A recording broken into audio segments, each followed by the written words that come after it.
बघा, आता ज्या शाळेमध्ये मराठी शिकवणारे मास्तर आहेत त्यांचीच पोरं इंग्रजी शाळेत जात आहेत. त्यामुळे ते पोराशी संवाद साधताना इंग्रजी जर वापर करत असतील तर मराठीची अवस्था अशी होणारच आहे. म्हणून खरं तर असा नियमच केला पाहिजे, कोणी असू दे, की ज्या ठिकाणी जो शिक्षक शिकवतो त्या शाळेमध्ये त्या शिक्षकांचा विद्यार्थी आपला मुलगा असला पाहिजे.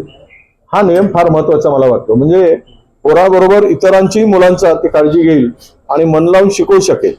पण या मराठीच्या संदर्भात मात्र अनास्था चालली आहे. सरकारची चालली, तशी शिक्षकांची चालली आहे, मराठीची गळचेपी चाललीच.